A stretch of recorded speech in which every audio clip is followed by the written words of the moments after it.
আওয়ামী লীগ আবারও সেই ফিনিক্স পাখির মতো ফিরে আসবে। এটা আমার কথা নয়, এটা বাংলাদেশে যারা রাজনীতি করেন তারা সবাই বুঝেন। তো এইভাবে আওয়ামী লীগ যে তার রাজনীতি, সেই রাজনীতিতে এখন অন্যায় হয়েছে, ভুল হয়েছে, গুনাহ হয়েছে, পাপ হয়েছে, এর সবগুলো মুছে যাবে। এর কারণ হলো গরিব মানুষ বেশি দিন এগুলো মনে রাখে না। আর ধনী যারা আছে তারা গরিব মানুষ যখন সামনে চলে আসে তখন ধনীরা খুব ভয় পেয়ে যায়। নর্মালি ধনীরা সবসময় শাসন করে গরিবদেরকে, কিন্তু গরিবরা যদি একবার সামনে চলে আসে ধনীরা মুহূর্তের মধ্যে ভয় পেয়ে যায়। তো সেই দিক থেকে আওয়ামী লীগের রাজনীতি মুসলিম লীগের মতো হবে না। আর যেহেতু সমাজের যে বৈষম্য এটা দূর হচ্ছে না, রাজনীতিটা সার্বজনীন করা যাচ্ছে না, কাজেই ওই যে আমরা গ্রিক সাহিত্যে বা গ্রিক উপকথাতে বা গ্রিক ম্যাথোলজি যেটাকে বলি, সেখানে ফিনিক্স পাখির যে গল্প, সে বারবার জন্ম নেয়, পুনর্জন্ম নেয়, পুনর্বার মহাশক্তি নিয়ে ফিরে আসে। তো এরকম আওয়ামী লীগ আবারও সেই ফিনিক্স পাখির মতো ফিরে আসবে। এটা আমার কথা নয়, এটা বাংলাদেশে যারা রাজনীতি করেন তারা সবাই বুঝেন। ফলে দেখুন 5 তারিখের পতনের পর, অর্থাৎ আগস্ট মাসের 5 তারিখের আওয়ামী লীগের পতনের পর সবাই আগস্টে যেভাবে কথা বলেছে, সেপ্টেম্বর মাসে এসে তাদের কথার তেজ ধাস কমে গেছে।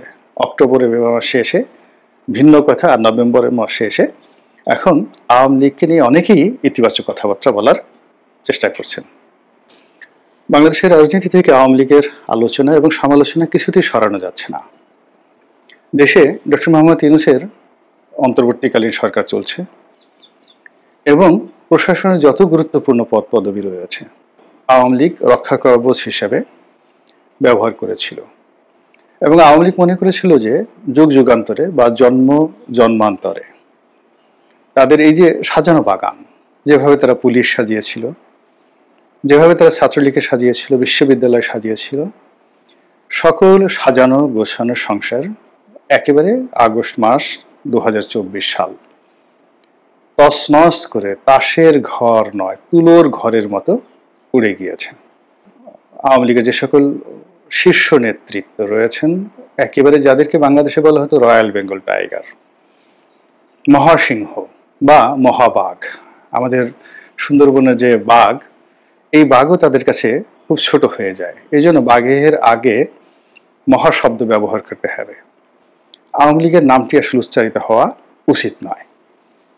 সেখানে আওয়ামী লীগ পচে গিয়েছে, দুর্গন্ধ ছড়াচ্ছে। কিন্তু বাস্তবতা হলো শয়নে স্বপনে চলনে বলনে আওয়ামী লীগের আলোচনা থামানো যাচ্ছে না। সবাই যে যার অবস্থান থেকে গালি দেওয়ার জন্য হোক, প্রশংসার জন্য হোক, কিংবা ভবিষ্যতের একটা উইন্ডো খোলার জন্য হোক, আওয়ামী লীগের নামটি উচ্চারণ সবাই করছে। বিএনপি করছে, জামাত করছে, ডক্টর মোহাম্মদ ইউনূস সাহেব করছেন, তার উপদেষ্টা মণ্ডলী করছেন, সমন্বয়করা করছেন, সবাই। কেন এত আলোচনা? তো এইভাবে আওয়ামী লীগ যে তার রাজনীতি, সেই রাজনীতিতে এখন অন্যায় হয়েছে, ভুল হয়েছে, গুনাহ হয়েছে, পাপ হয়েছে, এর সবগুলো মুছে যাবে। এর কারণ হলো গরিব মানুষ বেশি দিন এগুলো মনে রাখে না। আর ধনী যারা আছে তারা গরিব মানুষ যখন সামনে চলে আসে তখন ধনীরা খুব ভয় পেয়ে যায়।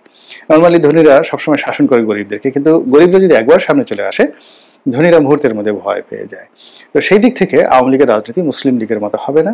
আর যেহেতু সমাজের যে বৈষম্য এটা দূর হচ্ছে না, রাজনীতিটা সার্বজনীন করা যাচ্ছে না, কাজেই ওই যে আমরা গ্রিক সাহিত্যে বা গ্রিক উপকথাতে বা গ্রিক ম্যাথোলজি যেটাকে বলি, সেখানে ফিনিক্স পাখির যে গল্প, সে বারবার জন্ম নেয়, পুনর্জন্ম নেয়, পুনর্বার মহাশক্তি নিয়ে ফিরে আসে।